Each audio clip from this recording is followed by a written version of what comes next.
Become a sustaining member of the Commonwealth Club for just $10 a month.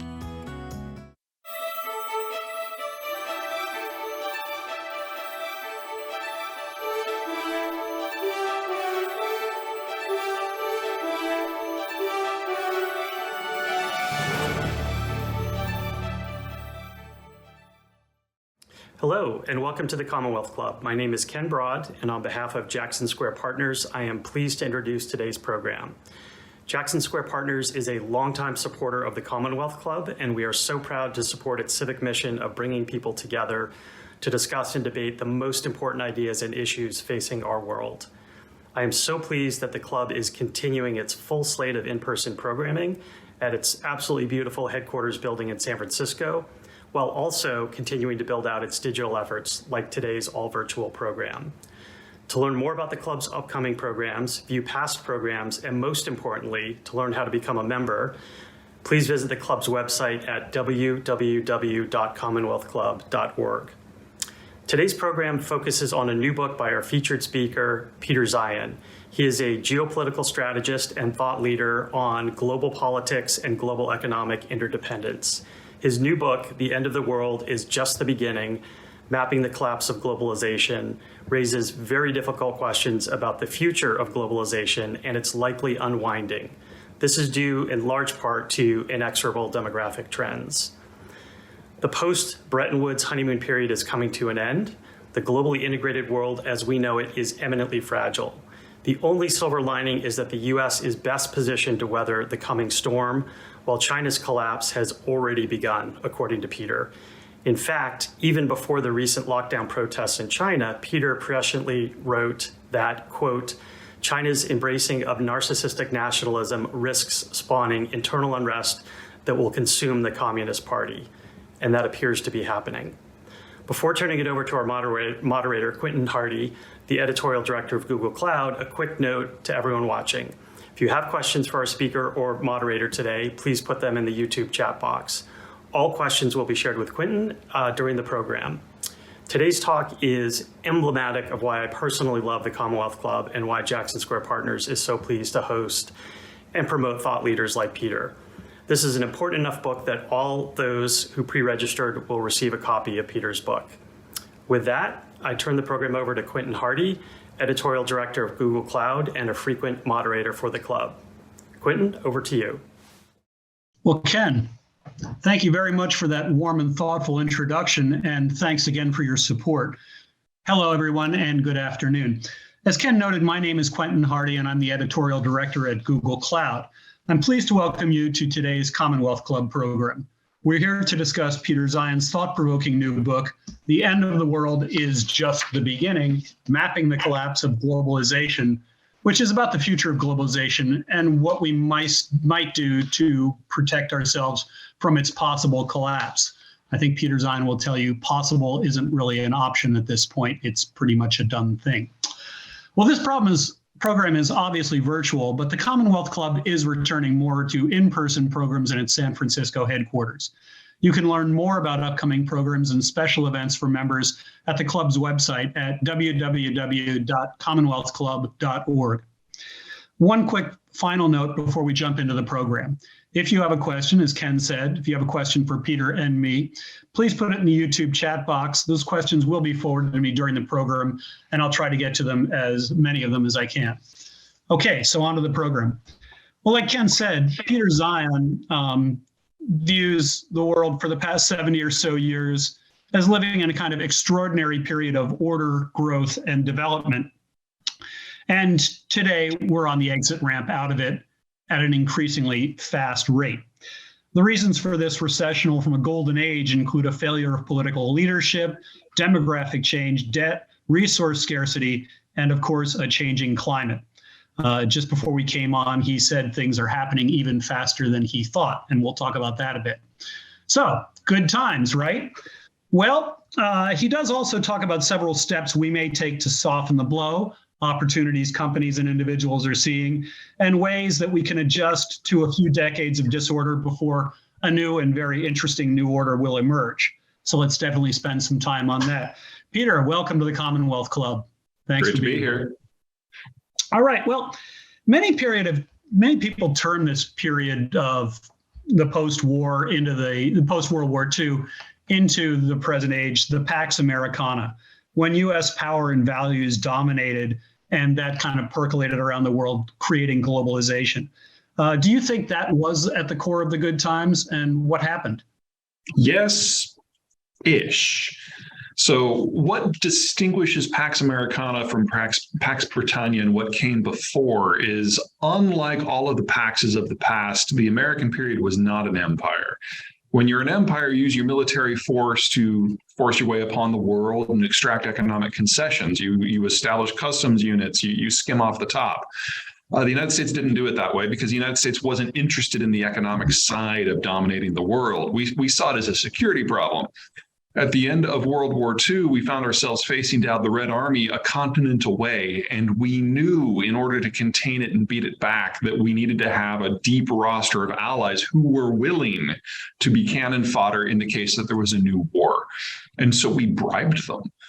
We created globalization and used our Navy so that any of them could go anywhere at any time and interface with any partner and access any market. We basically paid them to be on our sides. In compensation, we got to write their security policies. And that is the Cold War order. That is the Bretton Woods system. That is the order, as I call it. And it lasted until the Soviet Union died.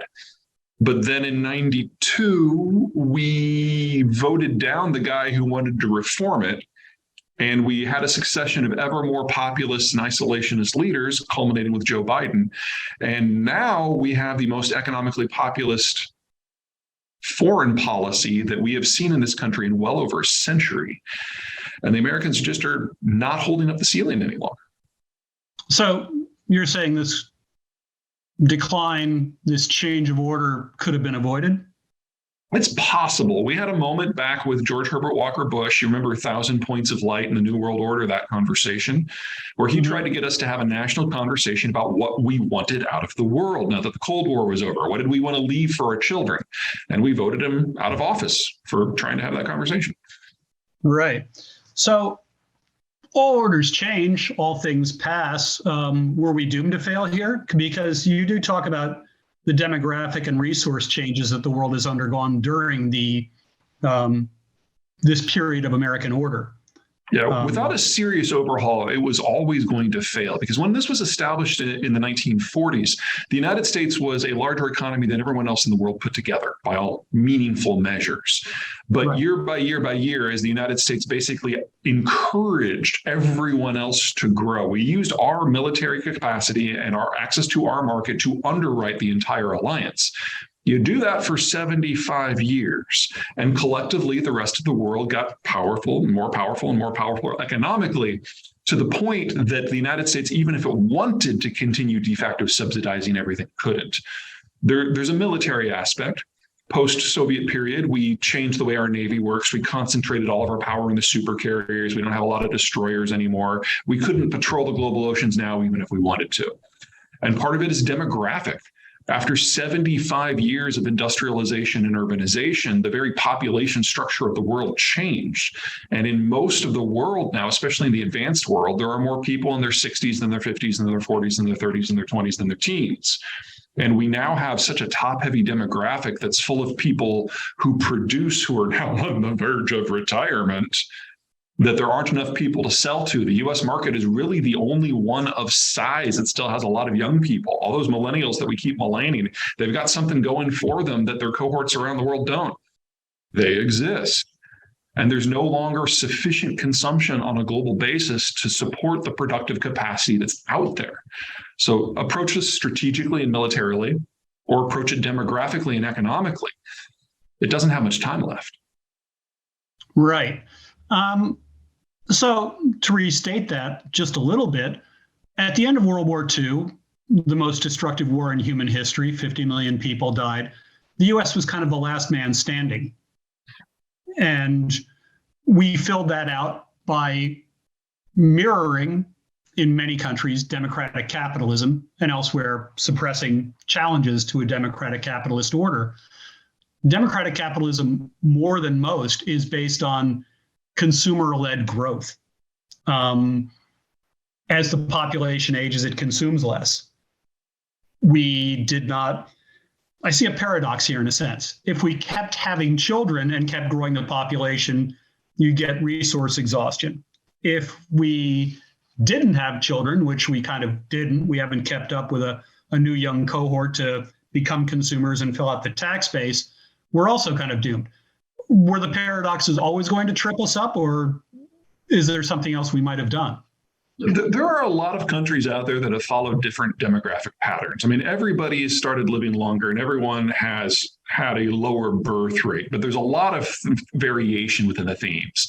The Mexicans didn't start going through this transition until the 90s. The Germans started it before World War II. Some did it slow, some did it fast. I don't think there's much of a paradox here, because unless we did it as a planet all at the same rate, it's really hard to draw an ideological argument as to how we might have done it different or better. Fair.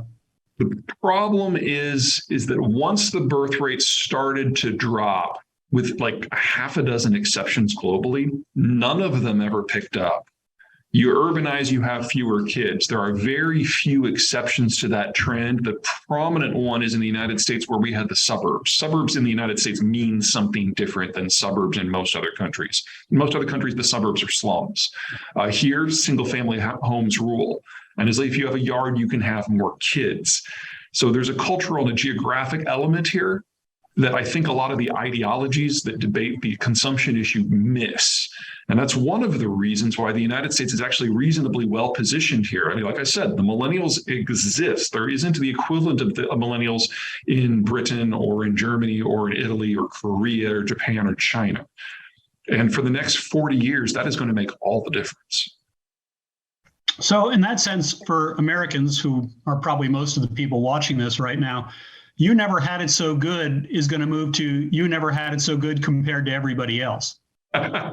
Yes and no. I mean, we're not going to suffer nearly as much on the slide down as everyone else, because we're not dealing with the collapses in finance and consumption or military security that a lot of other places are. But at the same time, we're looking at, in the next few years, at the Chinese and the German systems dissolving as economic players. That means that if we want to have manufactured goods in North America, we have to build them here, which means we need to roughly double the size of the industrial plant. Will that be inflationary? Oh, yeah. But it will also be the greatest economic growth story in the history of Canada, Mexico, and the United States. Record growth is not something that scares me. I can't figure out if you're positive or negative. It's so great. That's fair. What? You can't either. We're already getting quite a few questions, and I'll turn to them in just a minute, but I want to turn to them by way of having you look at a few of the sectors, because your design of this book looks at various important building blocks of globalization, global growth, global health, finance, transport, energy, agriculture, manufacturing.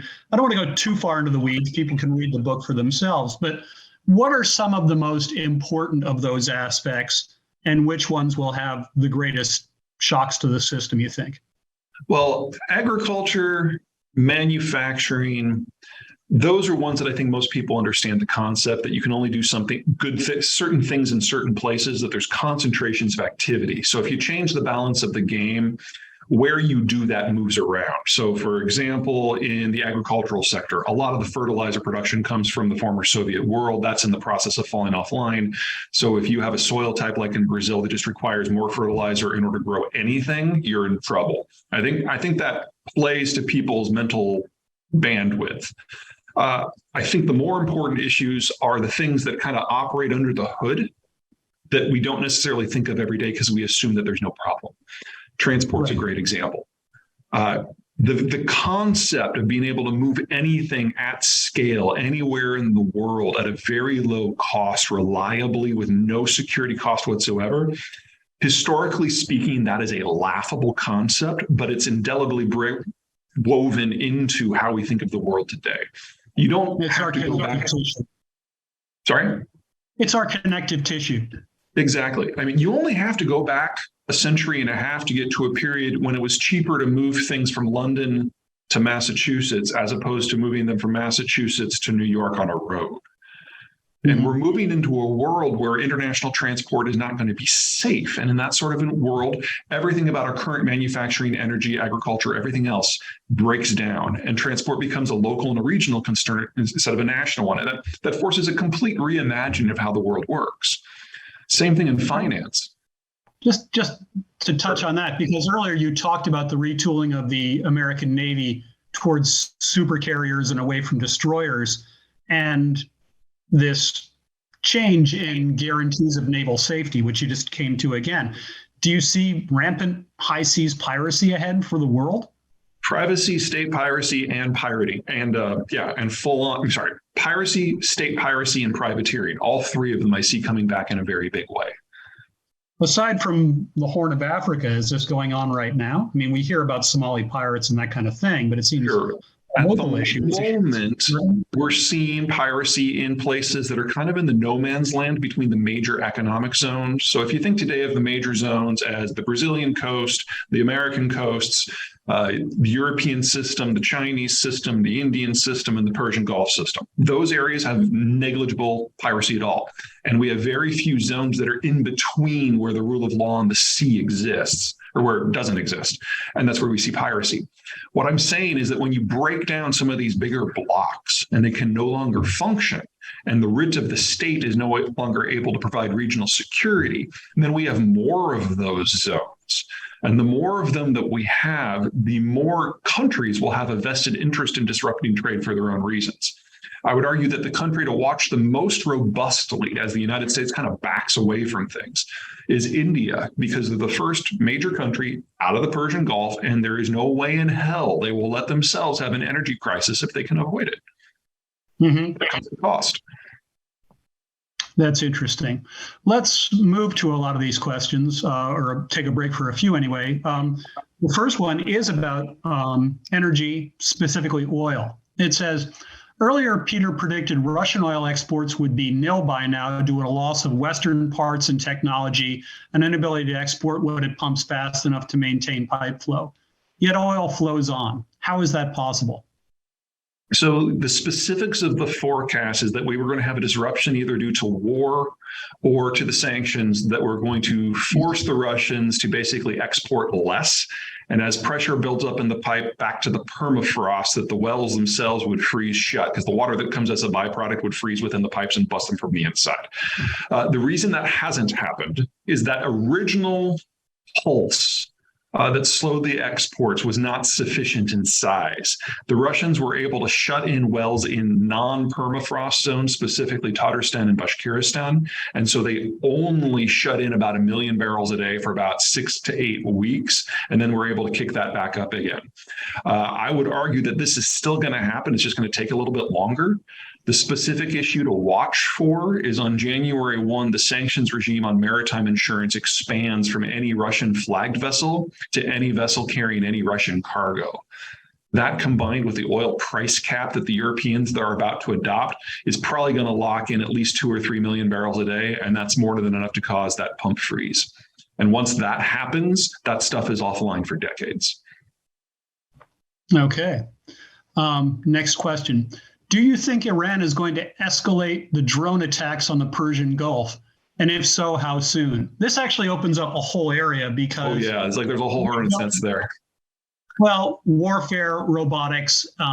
We don't staff wars with lots of young men, perhaps because we don't have them, perhaps because they don't want to fight. But war has become cyber, robotic, drone-based in the form of robots. Start with Iran and talk about the changing nature of warfare as you can. Well, I would start saying that the Ukraine war is proving that boots in the mud are still absolutely critical. It's just that there's more pieces in motion right now, of which drones are part of the landscape. So don't write off Iran's ability to actually throw people at a problem here. However, I would argue that if we do get to the point where the Iranians feel this is a good idea, keep in mind that with the United States largely not present in the Gulf anymore, the onus will not be on the United States to do something. The onus will be on the Saudis to do something. And since the Saudis have the capacity to export crude to west to the Red Sea instead of having to go through Hormuz, the country here that's likely to lose a lot of its oil export capacity is Iran. So if they start playing that game in the absence of the United States, I have no doubt that the Saudi Arabians have the military capacity necessary to utterly destroy all Iranian oil export capacity. My Iranian friends here in the States believe these current protests are quite real and will spell the end of the mullahs and their government. Do you agree? You think Iran can tough it out, or are they headed for Germany? How about this? I don't disagree. I would just say that we're not there yet. The Iranian military is designed to occupy its own country. I mean, you guys remember the movie 300, The Thousand Nations of Persia? That's actually pretty accurate. Even today, after 4,000 years of cultural unification, Iran is only 50% Persian. And the way that you keep all these various mountain peoples from rebelling is you occupy your own country. That's why they have a 1 million-man army. We have not yet gotten to the point where I think that the mullahs feel a serious level of threat. And remember, this isn't China where it's a one-man rule, and this isn't Russia where it's a 100-man rule. This is a rule of a religious class that has over 10,000 members. The degree of resistance that would have to boil up to wipe this government away is extreme. So extreme that we've only seen it once in the last few centuries. And that was when the Shah fell, and the Shah didn't have a 10,000 deep bench. So I don't want to say this can't expand to that. It very well may. But right now, I do not see a lot of lights flashing yellow, much less red. I'm going to try and group these questions a bit. So I've got another energy one here. What about the natural gas fields in the Netherlands? Couldn't opening those fields up solve the German energy challenge? According to the Dutch, if you take much more natural gas out of that, they're going to have flooding. And remember that the majority of the Netherlands is below sea level already, so that is a non-trivial concern. So earthquakes, they basically float on a gas bubble.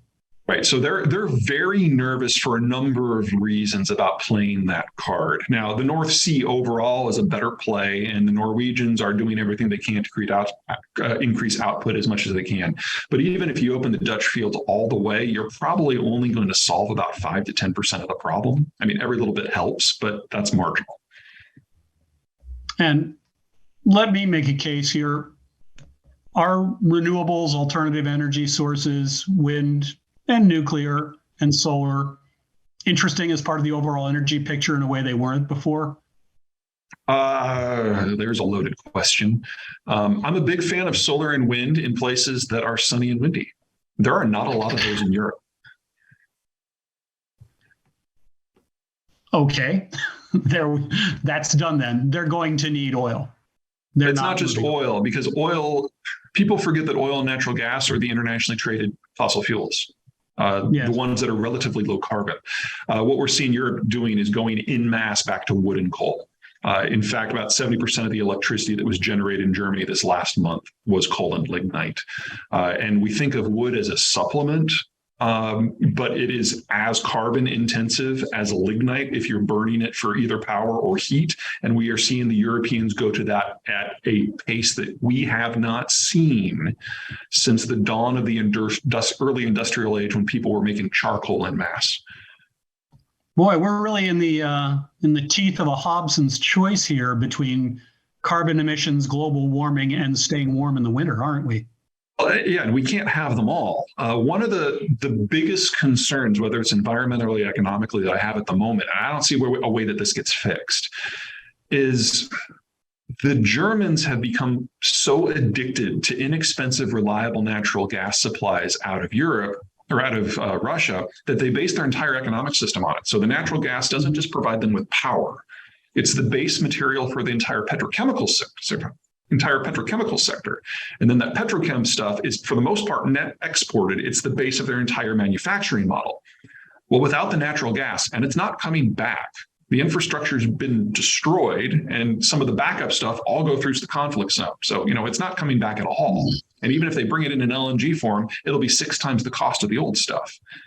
So what you're looking at is not just a collapse of their electricity sector and their petrochemical sector, but the entire German industrial model is going to be gone within 2 years. And that takes with it Belgium, the Netherlands, Poland, Czech Republic, Slovakia, Hungary, Romania, and Bulgaria, and Austria. Hey, that doesn't sound good. No, it's not good. Whenever the Germans get a little nervous about resources, yeah.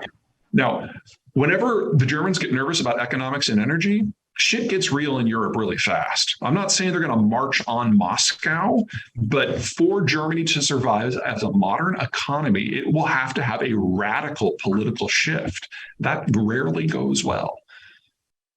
Okay. I'm loving this. Let's change gears just a little bit and go into the technology sector. Please discuss your views of the transformative influence of U.S.-driven technology developments on globalization. Let me, tweak that a bit. Do you think the U.S. will have technology leadership 5 and 10 years out? Like technology leadership compared to the rest of the world? Well, that what makes you a leader, I guess. Okay, I just want to make sure that's where we were going. Yes. The bottom line is the American educational system is broadly okay. And while we are facing a financial crunch from the retirement of the baby boomers, we have a replacement generation coming in. So the volume of the capital that is available to pursue technological leads still exists, even if it's going to be constrained and more expensive. The bigger problem in the United States is that the millennials are aging out. And, the millennials are now entering their mid-40s. And you need a lot of people in their 20s who are unattached, who can network together with a lot of capital. That's how you get broad-based technological advancement. And we're losing pressure on both of those factors, but they're being obliterated everywhere else. So I would expect the overall pace of technological advancement globally to slow considerably.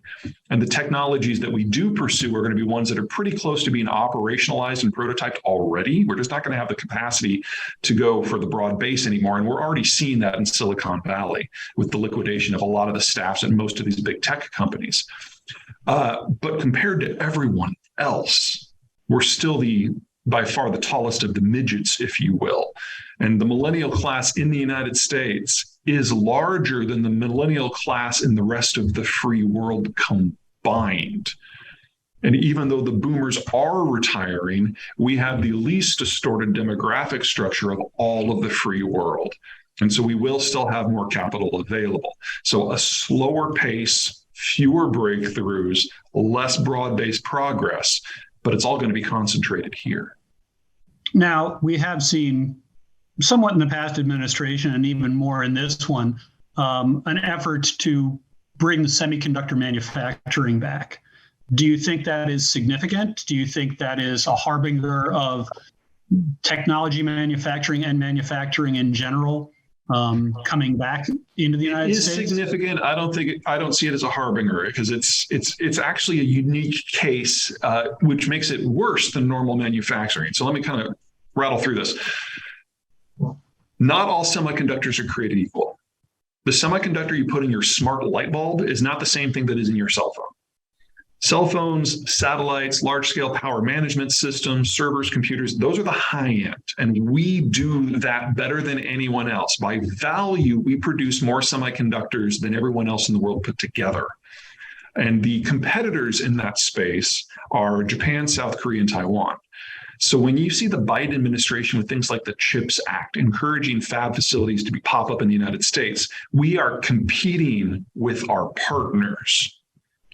The mid-level chips, where the shortages have been because of COVID, that's aerospace, that's automotive. We don't make those, but neither do the Chinese. Those are made in Thailand and Malaysia. China makes the Internet of Things, your smart fridge or your dryer chips or your smart light bulbs. But China can only make them with equipment that is imported, with tools that are imported, with software is imported, with managers who are imported. And one of the many things that the Biden administration has done in recent weeks is basically say you can't import the high-end chips, the mid-level chips, the equipment to make the low-level chips, or the tools or the software, and any American working in the sector has to choose between their job or their citizenship. And every American working in the sector was either transfer abroad or quit within 24 hours. So the Chinese tech story is already over. The American tech story is perhaps working on the wrong thing. because where we're building out the fabs is not where we have the shortages.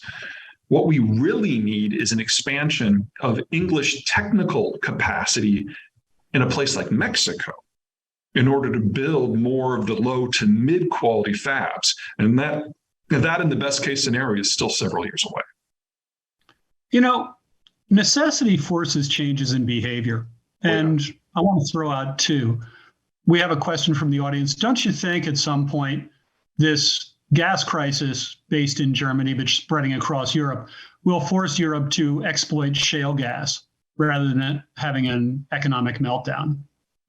I'm sure that they're going to tinker with it. The problem that we've seen is, let me back up. So back in 2013, when I wrote 2014, when I wrote The Absent Superpower, which was the shale-based book, I had a map that showed where all the world's petroleum-rich shales were, and they are all over the place. And the concern at that point was like the best shales that were in Europe were under population centers, whereas the best shales in the United States were in North Dakota and West Texas. So for us, they were proximate to population centers, so transport wasn't too big of an issue, but neither was annoying the neighbors. You're not going to frack at the Louvre. Now, you have an energy crisis, everyone goes back and reevaluates. The problem is, in the 10 years since that book came out, people have poked sticks in the ground to see whether this stuff is commercially viable or not. And in most cases, it's not. The shales are deeper, they're smaller, they're thinner, and they're not as petroleum dense. So if you took the amount of money that it's taken to get the United States where it is right now and spend exactly the same amount in Europe, assuming they had the cash, which they don't, you would probably only get 1/6 as much petroleum out. Yes, So and it must also be, sorry. It might help, but not by much. It must also be stated that projects like this, deep water ports, assembling navies, they take finance, they take project management, they take regulatory approval. Then you got to run pipes, then you got to dig holes, then you got to get, like, it's years. It's years to get to that. Like, if they decided to drill the Louvre tomorrow, it would still be 3 or 4 years, which you consider a fairly critical time. Yeah. Now, necessity is the mother of invention. And when you're under pressure and the lights start going out, you will break your own rules in order to make sure that people don't starve in the dark. But there's still physical limitations, even if the permitting goes away. Right. Now, the other half of necessity I wanted to touch was migration. I realize I'm speaking to a Canadian who lives in Colorado, so bias aside. Oh, I'm sorry. Oh, I'm from Iowa. It's even worse.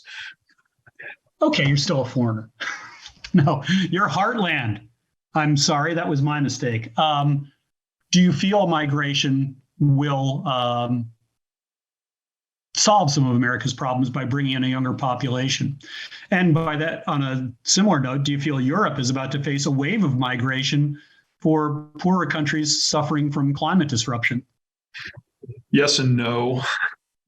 Let's start with the United States because it's a messier answer. We go through phases where we're open and where we're closed to migration. We're obviously in a more nativist period right now. The problem is that our electoral system strongly encourages big tent parties because we're first past the post. So you vote for a person rather than a party. So our parties tend to be weak, and that means they have to have as many factions within them in order to win office. Well, those factions move around based on issues in demographics and economics and geopolitics. And in the last 30 years, we've had a lot of change: the rise of globalization, the fall of globalization, the rise of China, the fall of China, the Ukraine war now, the information revolution. Makes sense that the factions are going to move around and we're going to treat our politics different. Well, the faction right now is in the middle of a tug of war between the two parties is organized labor. And the issue that they care about the most is immigration.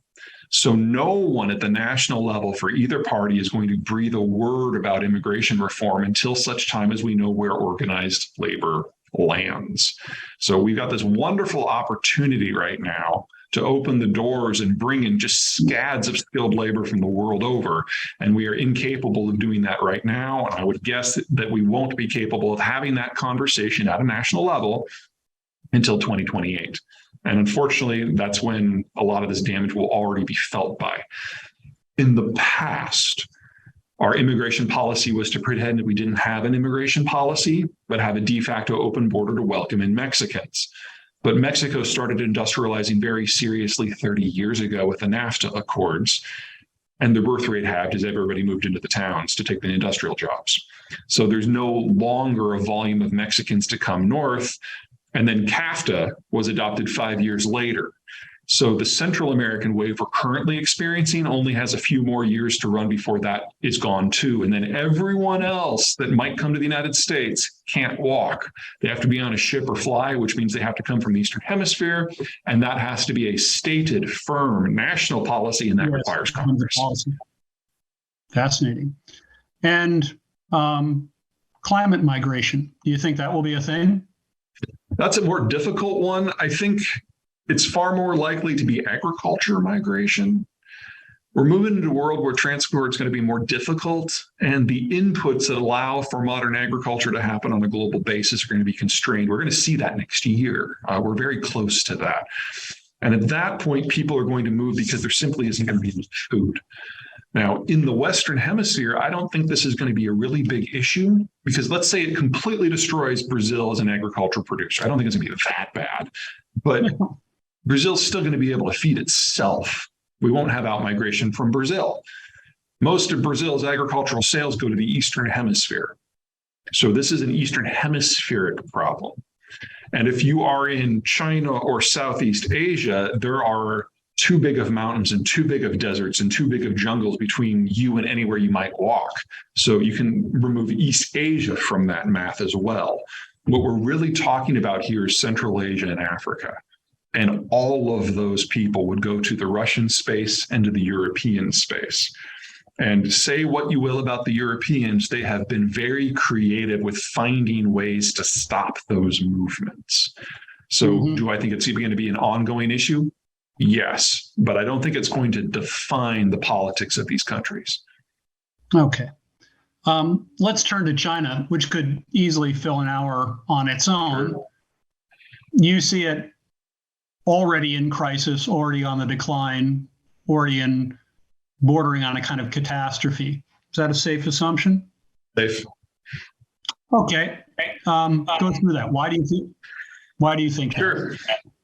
So the demographic situation is the worst in world history.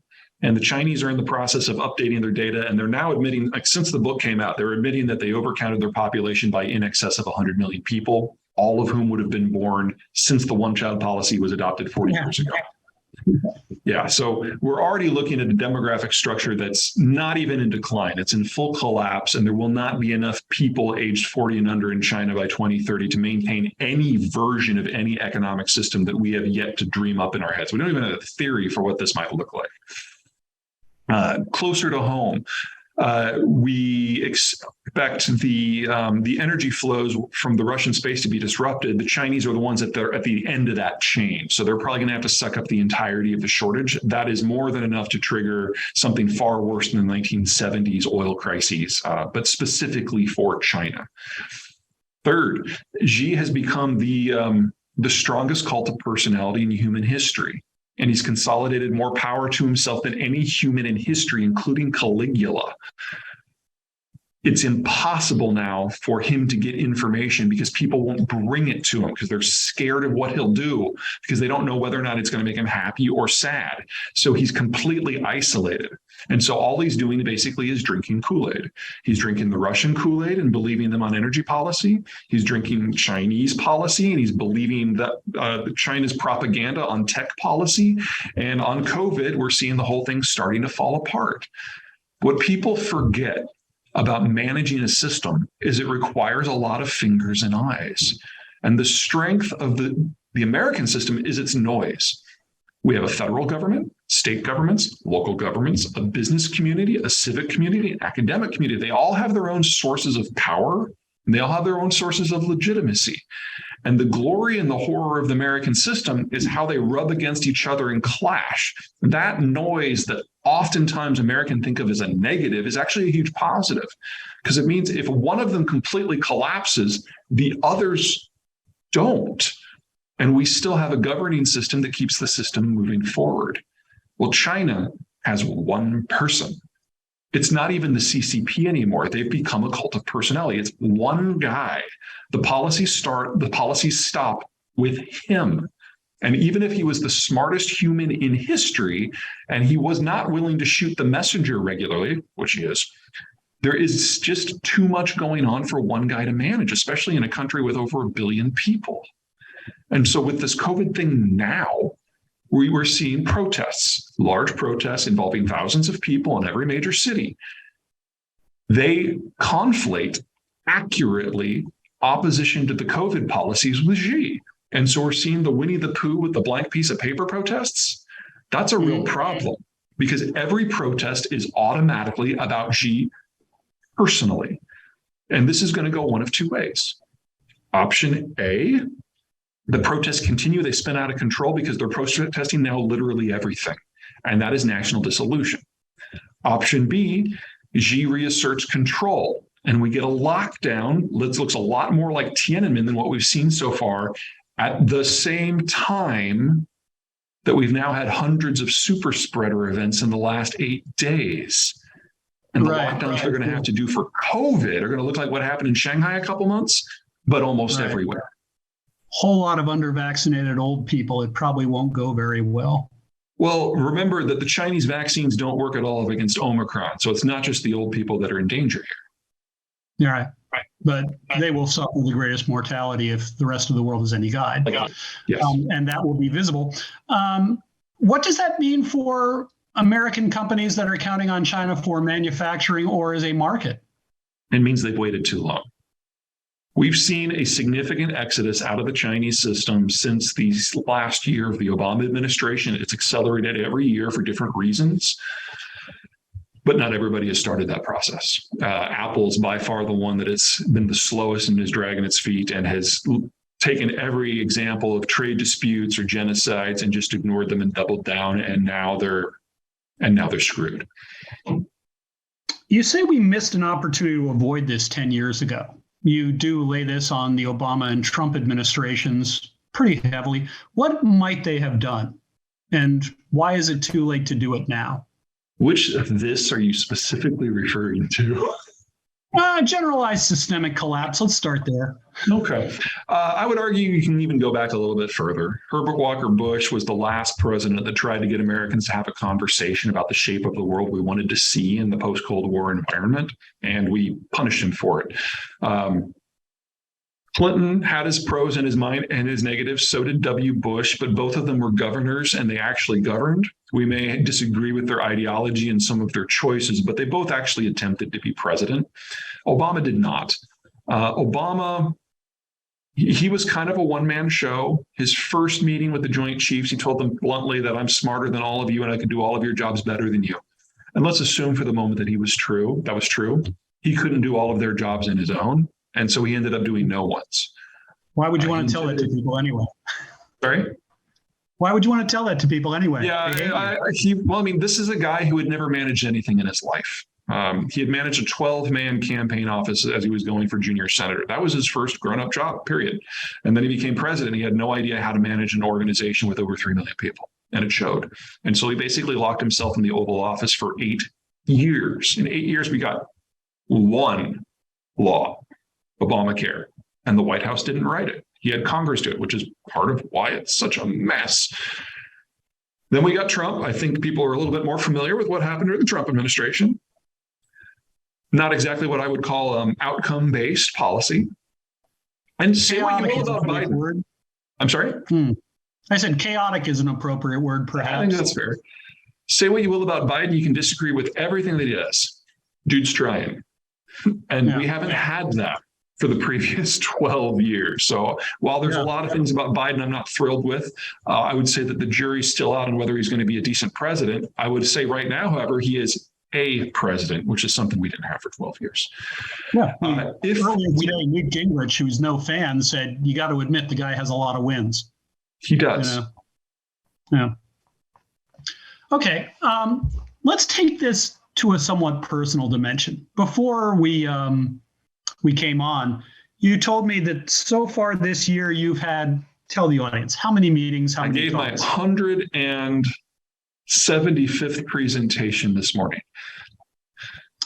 And for the most part, these are, it's a colorful life. For the most part, these are to businesses, business people, planners, opportunistic capitalists, what have you, correct? Some About academics. half of them are business associations of some form, and about a third are specific companies. Okay, well then that's my wheelhouse there. They have to make bets. They have to be optimists by trade. They have to think there's going to be growth. How do they take this news and where do they take it once they've all gone pale and then recovered? Sure. I actually would say that for most American businesses, this is a really good story. Part of what made globalization work is that the Americans sublimated their own geographic advantages. I mean, we basically have the best part of a continent all to ourselves, and metabolizing that land has been the American story from Reconstruction until World War II. That didn't end because of World War II. So we entered World War II as by far the most powerful country in human history. And when the war was ended, all the meaningful competitors were smashed. So we were unassailable. And we decided to use that power disconnect to rebuild parts of the world and put them in an advantage to us. It didn't matter what their geography was. They were allowed to access the world as if they had won because our Navy ensured it. They were able to access our market as if they had won because we saw that as a way to bring them up to speed to help fight the Cold War. So we took everything that we had going for us and pushed it to the side to help everyone else grow. Assuming we're complete pricks about this and we withdraw all that assistance, the growth story is immense because all of a sudden geography and demography is going to be working for us again. And if we decide we want partners in this process, then we can still have economies of scale as well. Mm-hmm. So we're looking at most likely Southeast Asia, Japan, Mexico, Canada, and then parts of Western Europe that are going to be brought along for the ride. So we get kind of the best of all worlds. We have the millennials for the youth. We have the boomers for the capital. We have our partners for economies of scale and differentiation. And we have to double the size of the industrial plant to replace the parts of the world that aren't going to be brought along. This is going to be the fastest growth story in American history, and it's going to last for a decade. And at the tail end of that, we will have supply chains that are shorter, simpler, cleaner, employing locals, selling to locals, and largely immune to international stresses. This is a really positive story. You know, aside from the fact that we don't suffer like others do, I like this story very much because it's deep history meets the market in the here and now. Basically, there's a lot of arbitrage here. There's a lot of disruption to the orders, and opportunists jump in and fill that out in new ways. And that's kind of the scenario. And we've seen that in history a lot. And this takes me to another question from the audience that I would like to take the first bite at because I have some background in this. If the democratic bust from the Black Plague was good, won't these demographic busts ahead be a good thing? And the plague is really interesting because a third of Europe gets wiped out. Labor gets an advantage the way it didn't get until the end of World War II. Pricing power like they had after 50 million people died in World War II. The forests in Europe grow back because there's less use of land. But the really interesting thing is there's the arbitrage from the loss of life. Suddenly there's like all this loose armor that the dead knight isn't using and it gets sold into another town. Or there are shifts of power and that means there are more weddings and you have to make more silk and import that. But for people who are from the old order, there also is this immense period of mourning and missing what happened. You've got Petrarch writing in 1350 and 60 about like, we just don't hear anything from the East anymore. Like after Egypt, we don't know. Like they had been in touch with the Mongols. They had known basically all the way to China in some form. And they got isolated and they got cut off and it was dark. But in that disruption, there were new power players and merchants rose up. And yeah, that's how you got to the Renaissance eventually. But it's a rough ride. Are we headed to something perhaps not that stark, but akin to that? In terms of the world writ large, absolutely. In terms of the American Central, in terms of the in terms of the Amerocentric system, I think that isolation is a good way to think of it. This is really getting into the book number 3, Disunited Nations, which talks about the countries of the future that we think of, the Chinas, the Russias, the Brazils, and why they won't be, and why a different set of countries is going to rise up and kind of take command of their own destiny in their own regions, the Frances, the Argentinas, the Turkeys. And there's a lot of dead space between the power centers of the future that are going to have a feel like the old Roman marches, where population density drops off, where industry stops, and it's a bit of a no man's land. Well, let's get a little weird here. What makes you think the nation state sustains? It was a creation in the 18th century, essentially. Is it exhausted as well, or is it still a good model because it controls violence better than other systems? I like both answers to that. On the yes, the countries that are actually going to do well in a more disorderly world are all in part powerful because they are nation states. And if anything, I see their authority strengthening.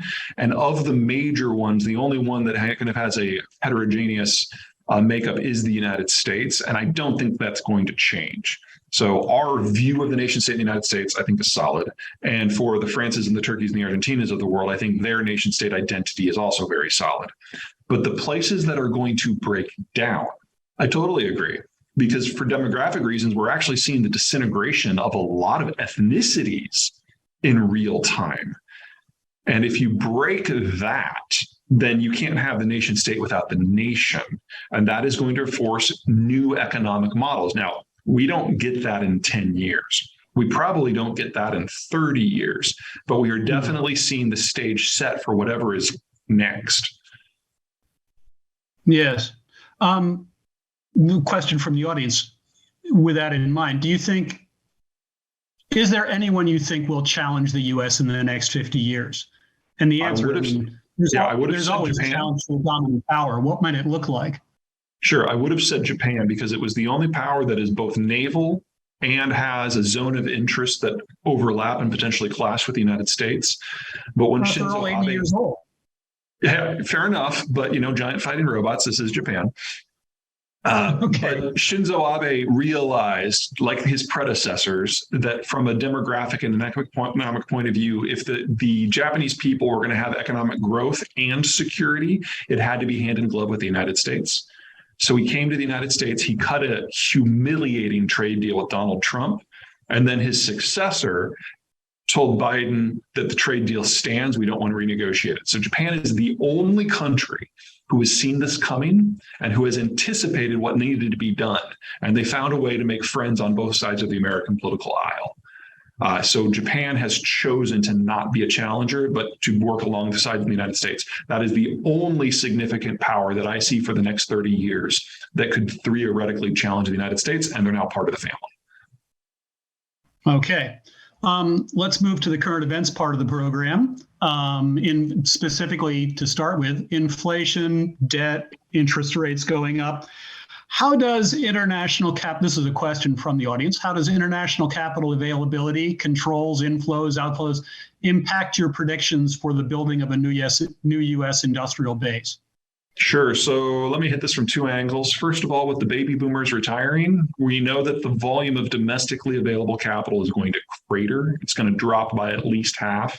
You're the wealthiest and you have the most free capital in your system in the final decade before you retire. On average, the baby boomers retire at the end of this year.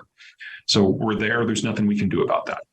However, the greater the shock to any individual country, the more money becomes mobile and seeks a home in a place where there's rule of law and private property rights. And so we're already seeing absolutely mammoth volumes of capital moving out of Europe and the Chinese system and specific to the United States. So for example, BASF, the world's largest chemical company, they're in the process of basically dismantling everything in Germany and moving it to Louisiana because it's their only chance to stay in business.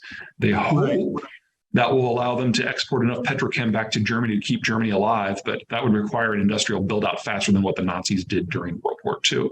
I don't think they're going to be able to pull it off, but they're going to try. Toyota, build where you sell. Basically, we are seeing that mantra carried out by almost every European and Asian company because they realize you either move where there's markets or you die. Yes, and given the supply chain disruptions of the COVID period, and given the difficulties of not having a blue water order on the high seas, you're going to see a lot more regional supply chains. And those You are going have to to get built. simplify your supply chains in our current environment. Yeah, there's no other. And they will be regionally oriented, possibly north-south, with attendant ports and transport built towards that as well. There's a lot Absolutely. of investment that will take place. Now, we can do it better. We could, for example, amend the Jones Act to improve our own internal transport system. We could help the Mexicans with a better rail network.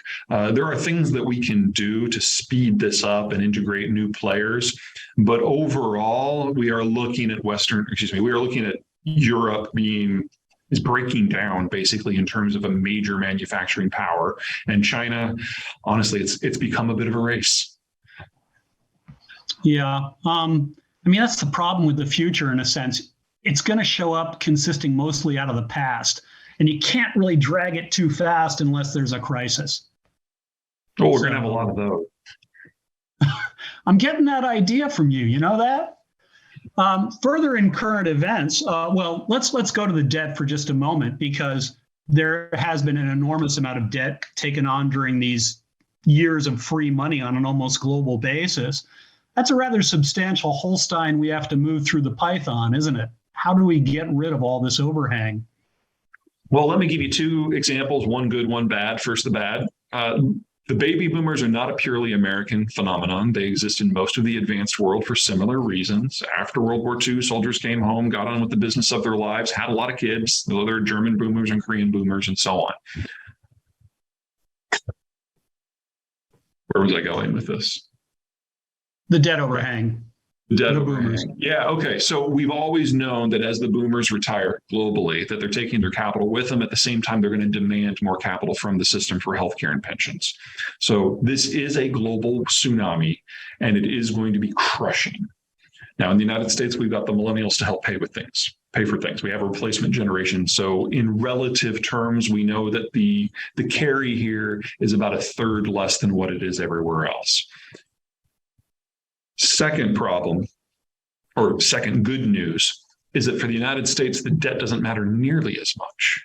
When you're the global currency, you can do things that no one else can do. One of the things we've seen specifically with the Ukraine war is that the Russians are realizing they're actually more dependent upon the US dollar now than they were before, which is hilarious because they went and they shoved $500 billion into yuan. And then when they tried to get it out, the Chinese were like, no, we don't want to buy that back. And they just lost $500 billion. There's no liquidity. So their option is dollars or euros in physical currency that they move in bricks or barter. So their efforts to move away from the American-dominated system has made them closer to the American-dominated system, and that's just a riot. Apply this now to every currency in the world. The euro and the yen, as part of the sanctions, basically signed up to be subordinate to the US dollar. So the US dollar is more powerful than it has ever been before. And if you consider that only the United States has millennials, and it's only the United States now that has demand moving forward, and so it can use normal monetary policy tools like raising interest rates. And there is nowhere but for the dollar to go but up for decades to come. And the less the US trades with the world, the more attractive the US dollar is as a method of exchange for everyone else, because you are less concerned that the US is going to manipulate it now. And that's just the world we're moving into. I mean, it took the world over 1.5 centuries and 2 world wars to ditch the pound because it was so advantageous. And as few people out there that love the United States, we are far more popular in the world today than the Brits were during the 1850s to 1940s. Fair. Another question from the audience, and then I'm going to move to my last question. How would you amend the Jones Act if you had a magic wand? I heard you allude to it earlier, but more comprehensively. Sure. So the Jones Act is a law that dates back to the 1920s that says that no cargo can be transported on any vessel between any two American ports unless the vessel is American built, owned, captained, and crewed. So you can loosen those four restrictions. You could say, 50%, for example.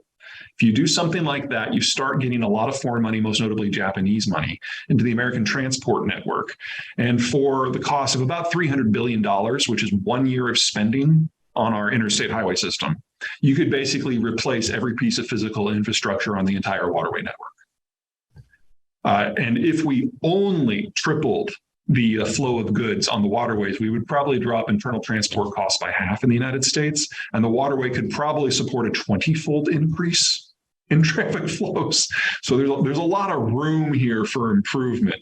But the simplest way to do it is to allow foreign companies to actually own some of the transport companies that are already in the United States and allow them to use their capital and technology and shipbuilding capacity in order to build out what we already have naturally. What holds us back?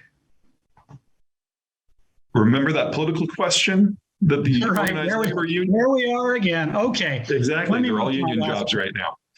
Let me go to my last question, which is both personal and as macro as anything we've covered today, which is a lot. You finished this book more or less January last year. Yep, Then Mr. Putin moved on Ukraine. And I got to say, you did a heroic job putting Ukraine into it. But what are the lessons there are so many lessons from the Ukraine war, but what are some of the key ones for you that as you watch it unfold over this year? From my point of view, the biggest surprise is the fragility of the Russians. When you look at states that have survived as long as Russia has been around, you assume there's a certain durability. But here we have a country that keeps threatening and launching wars that when someone pushed back, we discover that it's a paper tiger. Not harmless by any stretch of the imagination, but utterly incapable of learning the lessons of the Crimean campaign, much less the world wars. Russia has regressed in terms of military capacity over 150 years since the Cold War ended. And it makes you wonder who else out there is not nearly as strong as we think they are. And this is not a projection. I don't know, but it makes me really, really wonder just how fast China can collapse. You remember the 80s, the CIA kept predicting how strong the Soviet Union was. And you'd give them about a C+ to a C- on the overall verdict because it just cascaded apart in 89. Yeah, and I'm not immune to this. So I was probably one of the people in my field that was most bullish on Ukraine. And I thought this would be completely over with Ukraine completely broken and occupied within 6 months. And so all of us were laughably wrong. Yes. The nature of the war is very interesting, too, as a media event. How much of this is based on ridicule, networking people, creating a kind of nationalist sense in a virtual level in Ukraine, which is possibly the topic for another day. And we are at time. Well, we are still in the nation state system. The Ukrainians are proving that it's not dead yet. That's a good note. That's very true. Peter, that's all the time we have for today's program. I want to thank everyone who joined us online for this important and delightful Commonwealth Club program. I encourage you to purchase Peter Zeihan's new book, The End of the World is Just the Beginning, Mapping the Collapse of Globalization. Many of you will be receiving this book at home. It bears study. This program and others like it will soon be found on the Commonwealth Club's website at www.commonwealthclub.org. I'm Quentin Hardy, and this Commonwealth Club program is now adjourned. Thank you, Peter. Take care, everyone.